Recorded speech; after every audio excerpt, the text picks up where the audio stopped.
Abrissem suas Bíblias em 2 Samuel, capítulo 12, versículos de 1 a 7. 2 Samuel, capítulo 12, versículos de 1 a 7.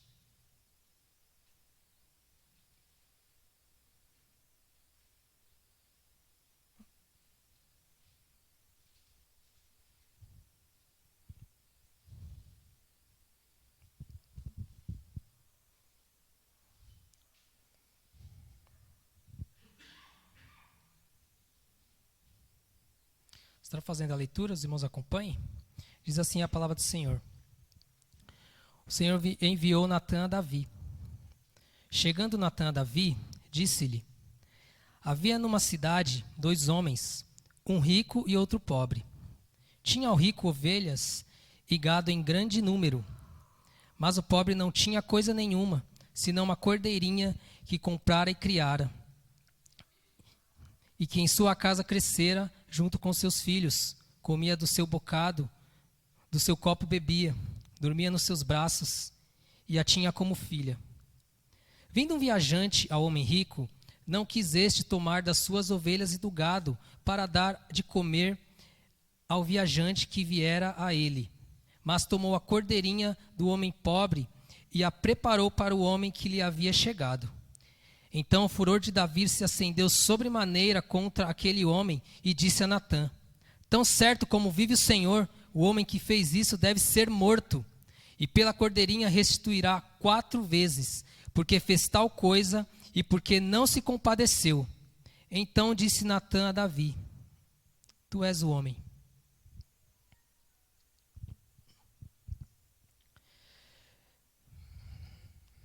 Meus irmãos, que é um texto que o profeta Natã repreende Davi, do seu pecado. Nós estaremos vendo o contexto, até chegar a esse ponto aqui, onde o profeta vem falar com Davi. Mas antes eu queria fazer uma ilustração, para ajudar no entendimento aqui da nossa meditação aqui dessa noite, da nossa palavra, né, que vai vir de encontro com o tema que nós estaremos abordando essa noite.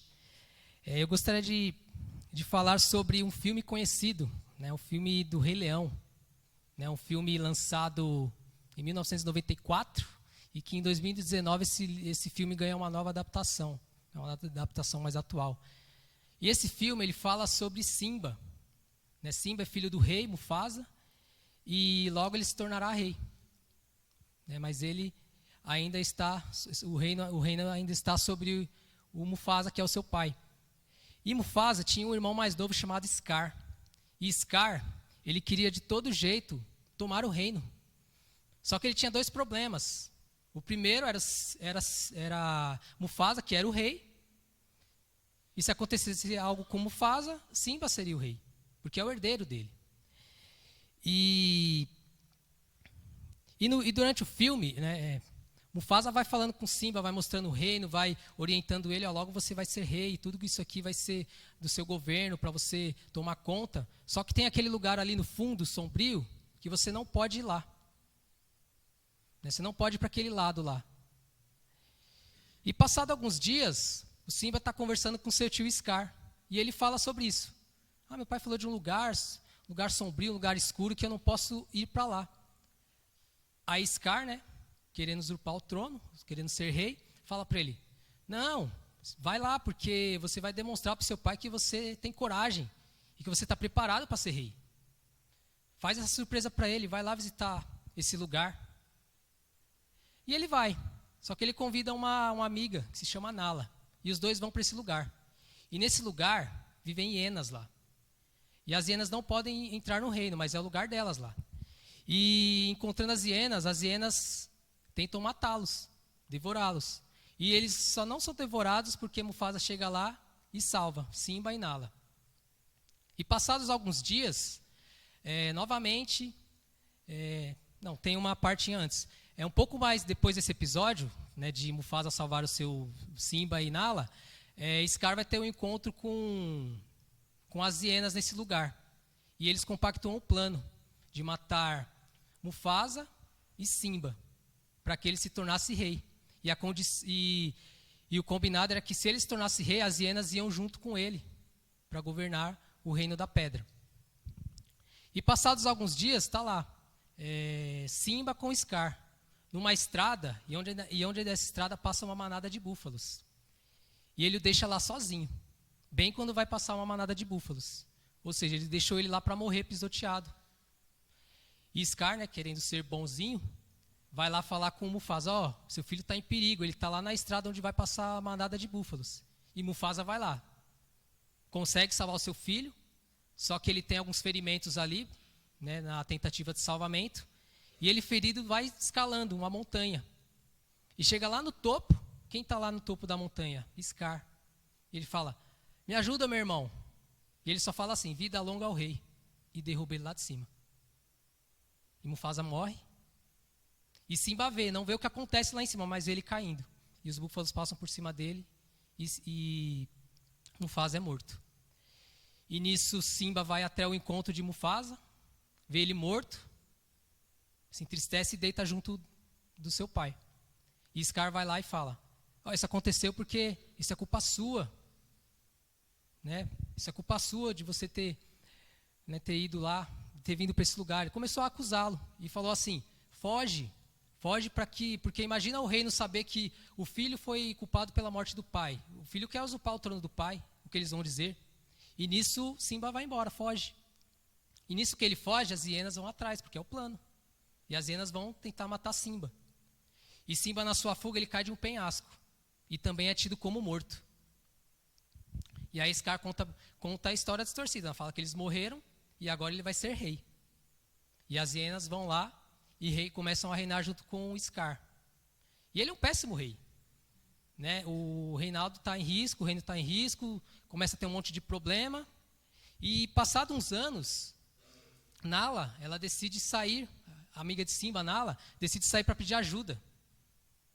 E ela vai sem rumo, vai tentando pedir ajuda, e ela encontra justamente quem? Simba.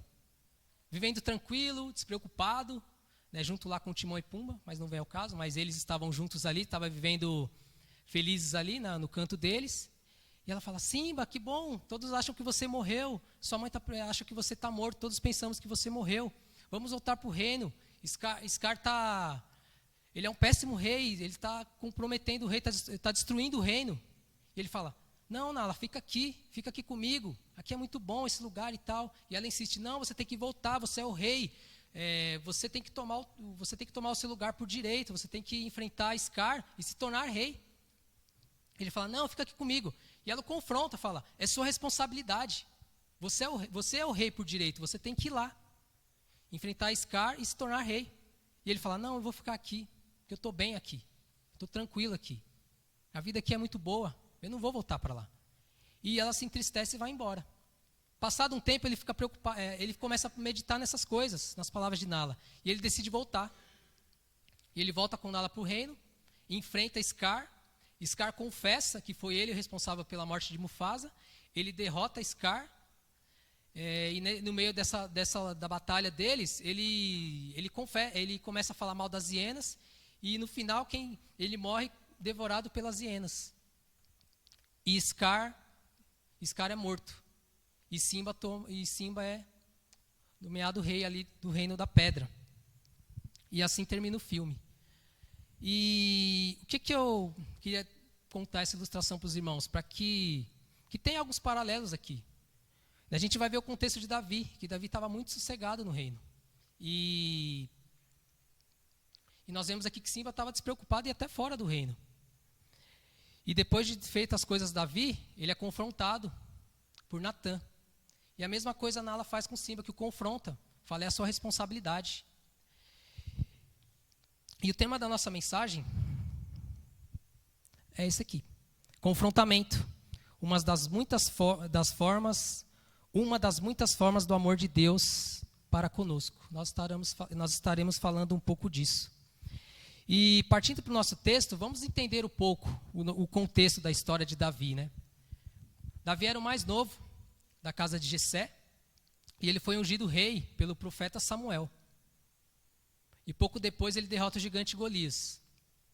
E passado o tempo, ele se torna rei. Ele é ungido rei de Israel. E Davi, ele é conhecido como homem segundo o coração de Deus. Deus é com ele. Davi tem triunfo nas suas batalhas, porque Deus é com ele em todo o tempo. Mas como eu disse, Davi começou a relaxar no seu reino. Era de costume, quando os exércitos iam para a guerra, os reis irem junto. E Davi, ele ficou lá no palácio. Mandou o comandante Joabe junto com os homens guerrear. E ele ficou simplesmente lá. E andando no palácio, ele vê uma mulher, Batseba, e a chama, se relaciona com ela, ela fica grávida. E Davi, tentando encobrir esse seu pecado, o que ele faz? Ele chama Urias de volta e faz com que 2 vezes ele fosse para casa se relacionar com Batseba, para que ela, já estando grávida, né, algo normal, o pai é Urias, tudo certo. Só que como eu falei, ele tentou uma vez, não deu certo, ele tentou uma segunda vez, não deu certo.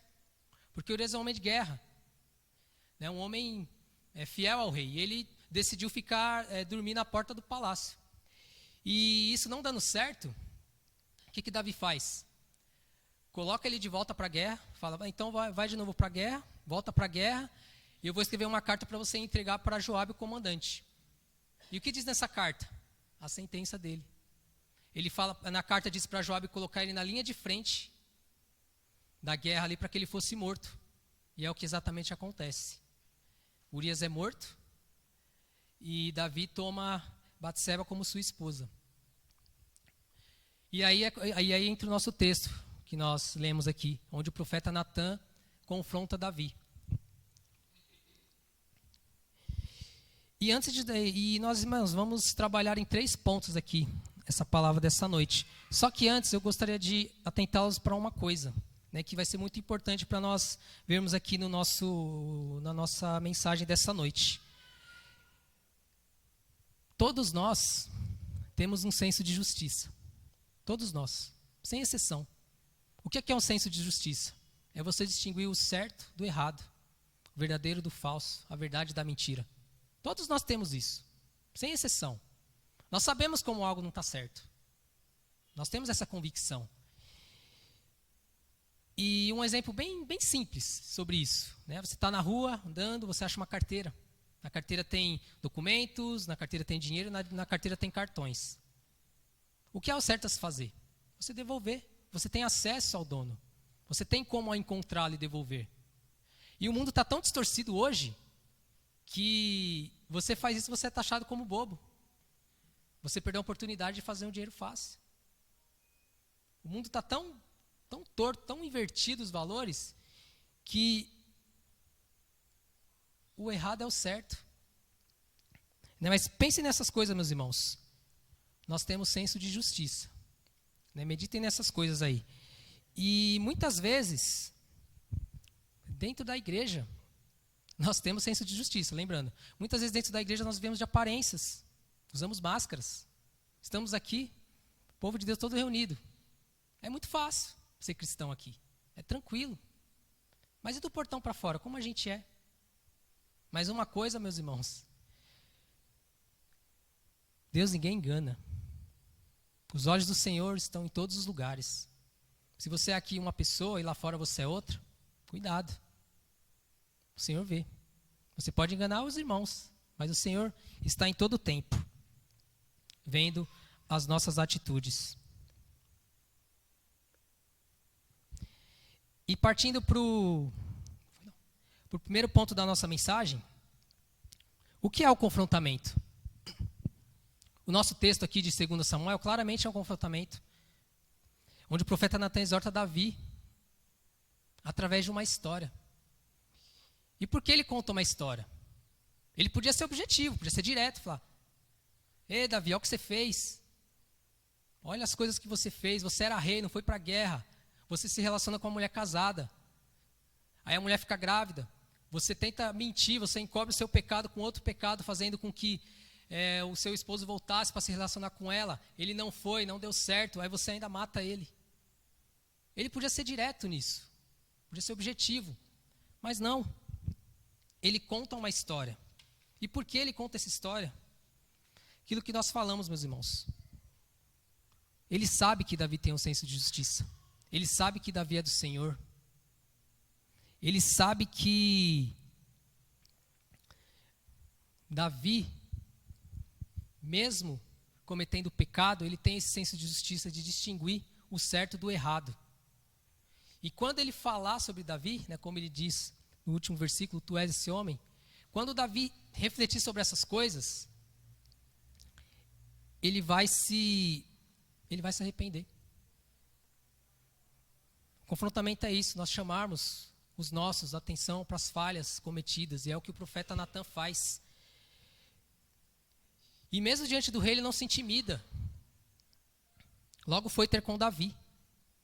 E às vezes, meus irmãos, dentro da igreja, as pessoas precisam ser confrontadas. Nós precisamos exortá-los, precisamos confrontar os nossos irmãos, precisamos falar das suas falhas. E nós também sermos confrontados. E nessa questão de confrontamento, meus irmãos, é muito difícil, mas precisamos exortar os nossos irmãos, seja na participação. Meu irmão, você faz falta, você faz parte aqui, né? Você tem que estar presente, você faz parte do corpo de Cristo, né? Seja em participação, seja nas responsabilidades. Temos responsabilidades, muitos trabalhamos aqui em vários segmentos dentro da igreja. A liderança precisa estar atenta a essas coisas. Mas quando eu falo de liderança, eu não falo só do conselho, presbíteros e pastor. Não, somos todos. Líderes departamentais, sociedades. Só que os membros também. Toda a igreja, meus irmãos, temos que estar uns com os outros. Temos que estar exortando, temos que estar chamando a atenção, temos que estar confrontando. Não porque somos melhores. A nós cabe o corar de vergonha. Mas nós precisamos exortar o nosso próximo quanto às suas falhas. Nós somos membros do corpo de Cristo. Olha que privilégio.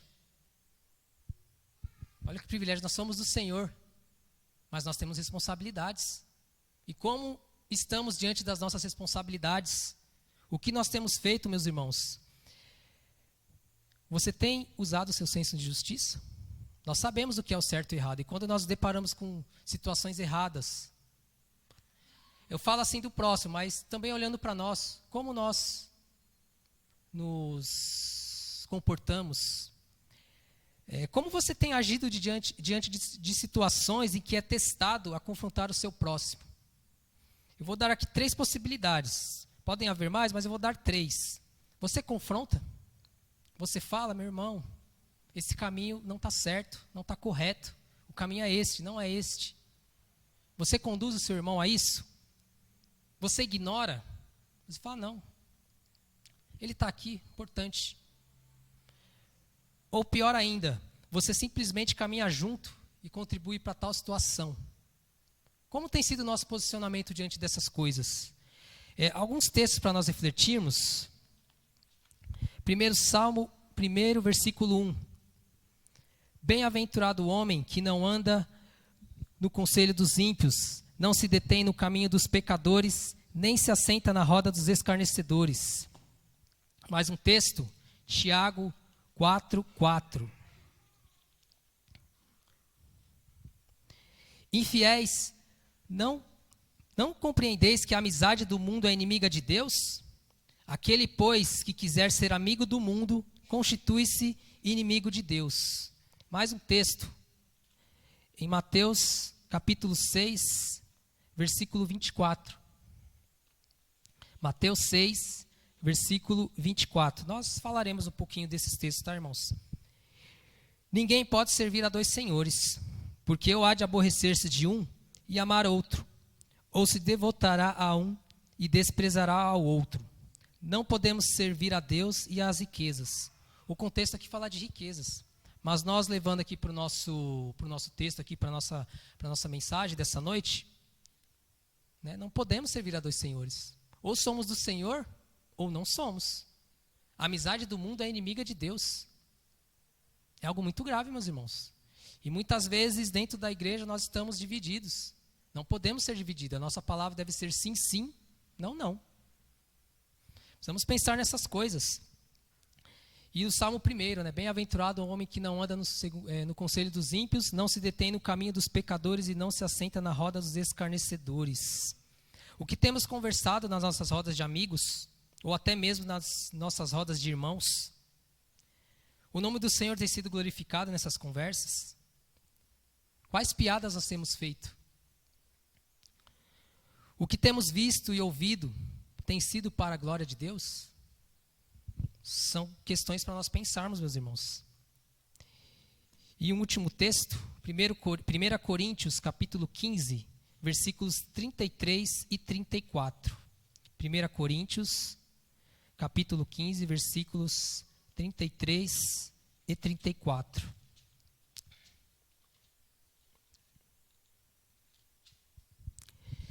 Não vos enganeis, as más conversações corrompem os bons costumes.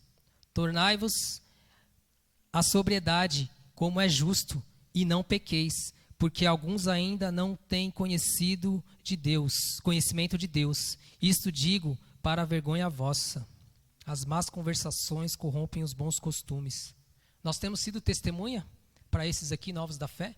Nós temos sido testemunha para os nossos irmãos? Nós temos sido testemunhas do nosso trabalho, do nosso estudo, do nosso dia a dia? Nós temos sido testemunho para os não crentes, para os nossos familiares que não são cristãos? Nós temos sido testemunhas? Nós temos dado testemunho? Olha o que o pecado não tratado fez aqui no caso de Davi. Davi primeiro comete adultério, depois ele mente e por fim ele comete assassinato. Um abismo chama outro abismo. Um pecado chama outro pecado. Meus irmãos, temos que influenciar o mundo e não sermos influenciados por ele. Devemos ser luz e não pedra de tropeço. Pensem nessas coisas. Segundo ponto. Como devemos confrontar? Eu listei aqui quatro ações a serem tomadas. Podem ter mais, mas eu pensei em 4. Primeiramente, a oração, meus irmãos. A oração é a base de tudo na nossa vida. Pedir a Deus sabedoria, pedir a Deus direção. Que Ele nos use, nos dê sabedoria para falarmos com o nosso próximo, para corrigirmos o nosso próximo. Segundo, importante também a abordagem. Porque às vezes temos razão, estamos certos. Mas a nossa abordagem, ela tanto aproxima como afasta. Nossa forma de falar. Nós precisamos nos preocupar com isso também. Você está certo, você está com razão. Mas a nossa forma de falar afasta as pessoas. Terceiro ponto aqui, estratégia.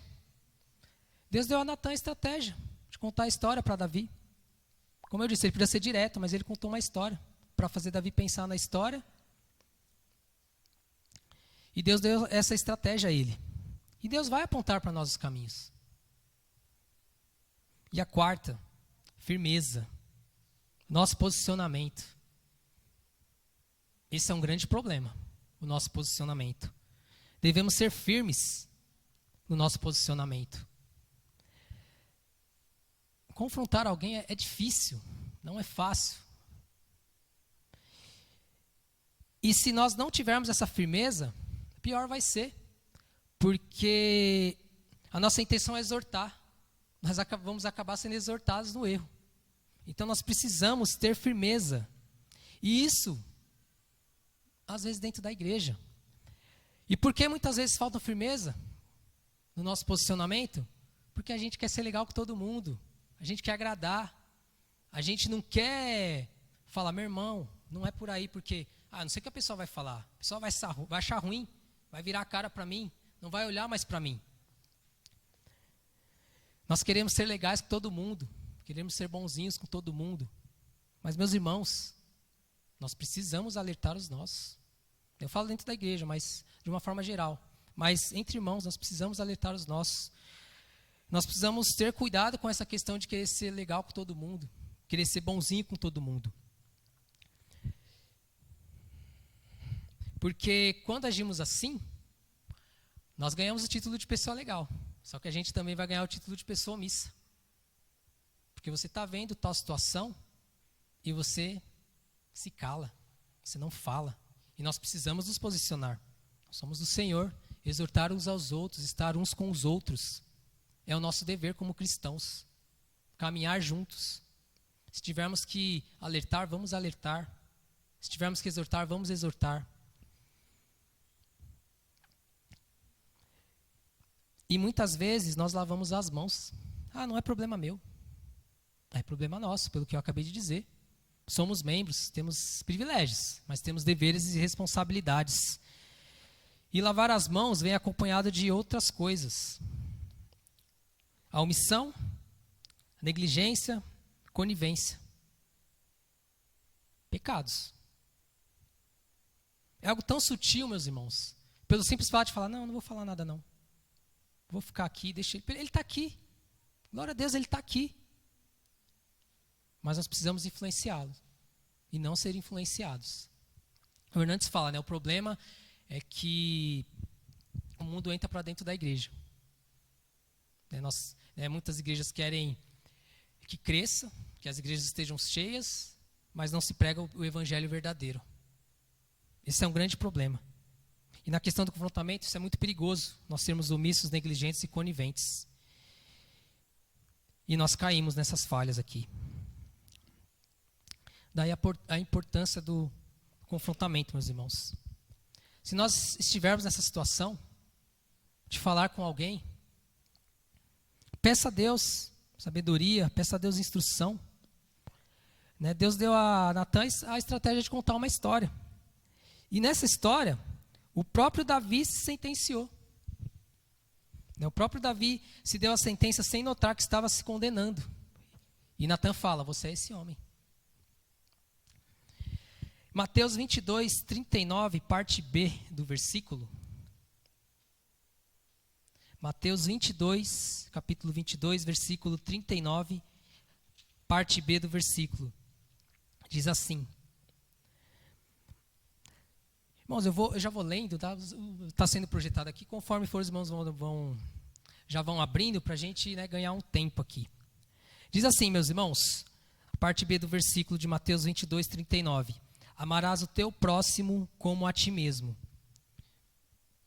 O contexto dessa passagem é do grande mandamento, que o grande mandamento é amar a Deus de todo o teu coração, de toda a tua alma, de todo o entendimento, todo o teu entendimento. E o segundo é amarás o próximo como a ti mesmo. Só para nós entendermos o contexto aqui, para não ficar algo isolado.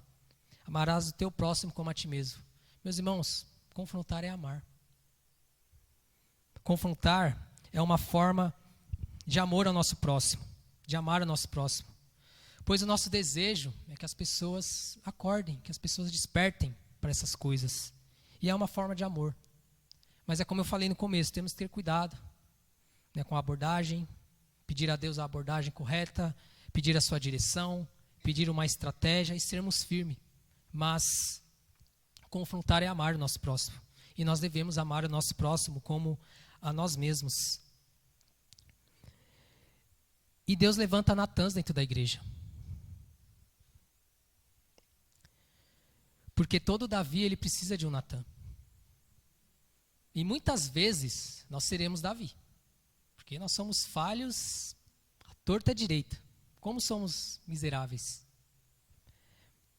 Muitas vezes seremos Davi. Mas precisamos aprender a ser Natã também. Porque ora seremos Davi e ora seremos Natã. O terceiro ponto, meus irmãos. Qual o objetivo do confrontamento?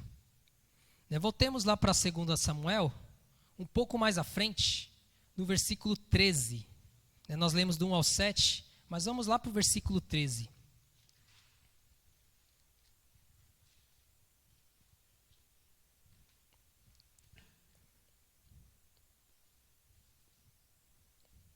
Segunda Samuel, capítulo 12, versículo 13. Então disse Davi a Natã, pequei contra o Senhor. Disse Natã a Davi, também o Senhor te perdoou o teu pecado, não morrerás. Esse é o objetivo do confrontamento. Davi reconhece o seu pecado diante de Deus e se arrepende. E nós sabemos, quando nós reconhecemos nossos pecados, porque nós somos pecadores, o Senhor nos perdoa. E como é bom ter o perdão do Senhor, Glórias a Deus. E também, Salmo 51, versículos de 1 a 4. Salmo 51, versículos de 1 a 4.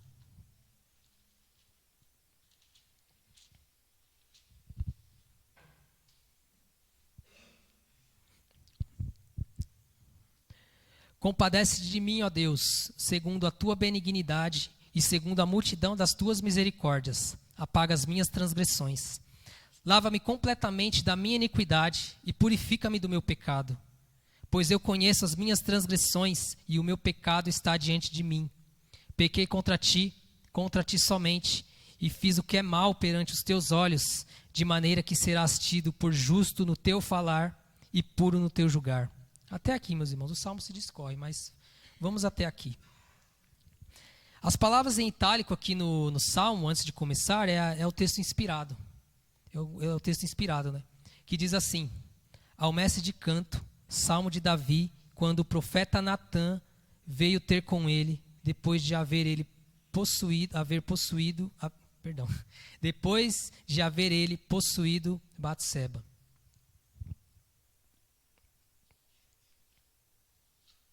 Davi reconhece seu pecado, meus irmãos, e se arrepende. Esse é o objetivo do confrontamento, o quebrantamento, o nos despertar das nossas práticas pecaminosas e voltarmos ao nosso Senhor. Eu creio que todos nós já fomos confrontados em algum momento. E não é fácil, né? Porque nós gostamos de ouvir coisas doces a nosso respeito. Nós gostamos de massagem no ego. É tão bom a gente falar como você é bom, como você é isso, como você é aquilo. Falar coisas boas para nós. Nós gostamos disso. Mas quando nós somos contrariados, já desce mais amargo, né? E é muito difícil, meus irmãos, sermos confrontados. E devemos despertar essas coisas. Porque muitas vezes nós nos achamos melhores, nós nos achamos os bons, nós já somos os espetaculares, né? Nos achamos, nos sentimos, e nós não somos nada. Somos depravados, somos miseráveis. Se não fosse a misericórdia e a graça do Senhor pelas nossas vidas, nós já estaríamos consumidos. Aprove a Deus pelo seu amor para conosco. E glórias a Deus, meus irmãos. Seja grato a Deus por pessoas que nos cobram, por pessoas que nos confrontam, que nos exortam, que nos puxam as orelhas, que falam: vem aqui, meu irmão. O caminho não é este, o caminho é esse. Andai por ele. Precisamos de pessoas para muitas vezes nos sacudirmos, para nos fazer enxergar o que nós temos cometido diante de Deus, as nossas falhas. E esse é o objetivo do confrontamento, meus irmãos, quebrantamento. É um chamado a dobrar os nossos joelhos, confessarmos e nos arrependermos das nossas práticas. A disciplina do Senhor é uma bênção na nossa vida, é uma bênção para a nossa igreja. É coisa de crentes que só pode acontecer entre irmãos que se amam. Disciplinar é amar, pois Deus disciplina aquele a quem Ele ama. E seja grato a Deus pela correção, pela disciplina, pelo muitas vezes nos sacudirmos, as pessoas nos sacudirmos diante das nossas falhas. E por mais que o nosso pecado seja gravíssimo diante de Deus, nós temos a possibilidade de redenção. Não pelos nossos méritos, mas pelos méritos de Cristo. Ele é a esperança do pecador. Ele é a nossa esperança. Isso deve nos encher de alegria. Porque se fosse por nós, o que seria de nós? Mas Cristo é a nossa esperança. É a esperança do pecador. Glória a Deus, meus irmãos. Ele é o nosso Salvador. E um grande exemplo entre muitos na Bíblia sobre essas questões de confrontamento é Paulo. Quem foi Paulo? Paulo perseguia cristãos. Paulo matava cristãos. Paulo era totalmente contra o Senhor. E Deus faz uma obra tão grandiosa na vida de Paulo. O próprio Jesus foi confrontar Paulo sobre as suas falhas. Ele diz: Saulo, Saulo, por que me persegues?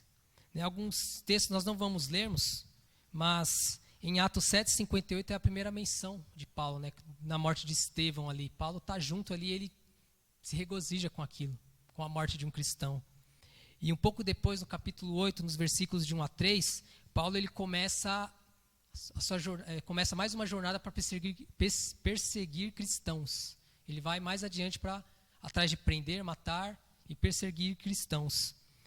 E em Atos, no capítulo 9, nos versículos 1 ao 22, é quando Jesus vai ter com Paulo. E ele diz, Saulo, Saulo, né? Antes era Saulo, depois se torna Paulo. Saulo, por que me persegues? E ele o cega por 3 dias. Ele fala com Ananias, para Ananias, né, curá-lo da cegueira, né? O Senhor usando Ananias ali. E Ananias teme, né? Senhor, Paulo persegue cristão. Se eu for lá, ele vai acabar comigo. Ele fala, não, tem uma grande obra na vida dele. Vou fazer muito na vida dele. Ele vai levar o meu nome. Daí Paulo, de perseguidor, ele é perseguido. Né? Nós sabemos a história de Paulo. Né? Paulo foi um grande homem. Mas o confrontamento fez isso com ele. E Paulo, ele é convertido, ele é batizado e expande o evangelho. E Deus faz uma grande obra na vida de Paulo. E o confrontamento, meus irmãos, é uma das muitas formas do amor de Deus para conosco. Amém? Concluindo,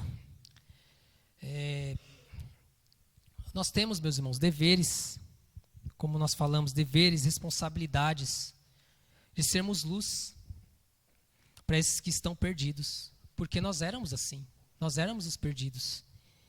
E o amor e a misericórdia de Deus nos alcançou. E assim como nós fomos alcançados, nós também devemos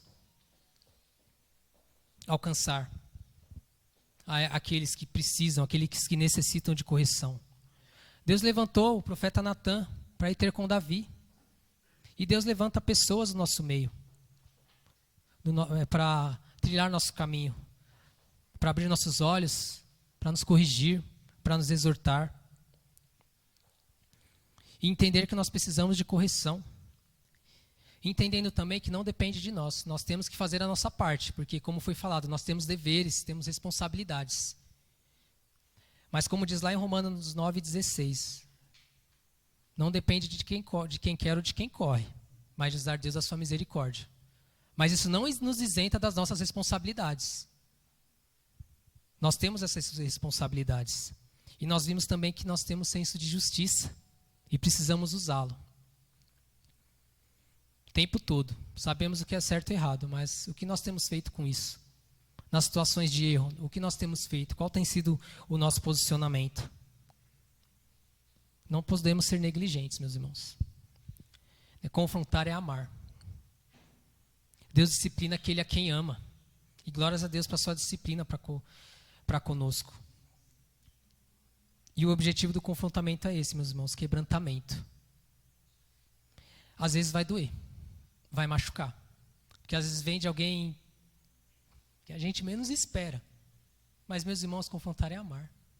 Deus está usando aquela pessoa para te corrigir. Medite nessas coisas. Não é fácil. Mas ouçamos, pensemos nessas coisas. Que Deus quebrante os nossos corações. E que nós voltemos para Cristo. E a aplicação, o que nós devemos fazer diante de tudo isso, de tudo que foi visto, de tudo que foi ouvido, nós estamos aqui diante de 2 situações. Confrontar e ser confrontado. Temos 2 casos aqui. Se nós formos confrontar, meus irmãos, que Deus nos dê sabedoria, que Deus nos dê formas, que Deus nos dê a direção para chegarmos a esses que precisam. E se nós formos os confrontados, que Deus nos dê humildade para reconhecer. Que Deus nos dê entendimento que é para o nosso bem. Como foi dito, às vezes vai doer. É difícil ouvir certas coisas. Mas o Senhor tem usado muitos para falar para nós. E muitas vezes nós não damos ouvidos. Muitas vezes nós nos achamos certos, nós nos achamos os melhores. E nós não somos. Observe. Deus tem algo a falar conosco. E Deus usa pessoas para falar conosco. Vamos estar atentos à voz do Senhor. E por fim, uma última questão aqui, meus irmãos. As nossas atitudes têm glorificado a Deus e exaltado o seu santo nome? Que a nossa oração, meus irmãos, seja para que as nossas escolhas sejam para exaltar o nome do Senhor. Que as nossas escolhas não coloquem o nome do Senhor em dúvida com os nossos irmãos. Que as nossas práticas não coloquem o nome do Senhor em dúvida com os nossos irmãos e também com os não crentes. Amém, meus irmãos? Precisamos nos dispor a dar ouvidos à voz do Senhor em todo o tempo. E que Deus nos ajude, porque não é fácil. Mas com o Senhor conosco, Ele nos auxiliando, nós vamos conseguir. Não por nós, mas Ele nos segurando, Ele nos auxiliando, Ele nos caminhando. Então, que venhamos dar ouvidos à voz do Senhor. E diante disso, meus irmãos, nós vamos consagrar as nossas vidas ao Senhor, através do cântico, que vem de encontro àquilo que nós tratamos essa noite. Nesse cântico pede a Deus o seu auxílio sobre as nossas vidas, que Ele venha ter compaixão das nossas vidas, que Ele nos encha do seu Espírito, que nós entendamos que nós somos tão pequenos diante da grandeza do Senhor, e que Ele nos esvazie, meus irmãos, do nosso ego, do nosso eu, que nós venhamos diminuir e o Senhor crescer cada vez mais e mais. E mesmo quando nós falharmos, quando o nosso olhar falhar diante do Senhor, que Ele venha nos abrir os olhos, como diz no texto, no versículo, para que nós venhamos contemplar as maravilhas da Tua lei. E com tudo isso, meus irmãos, nós venhamos entender quem nós somos e quem o Senhor é. Consagre a sua vida ao Senhor nesse momento, através desse cântico.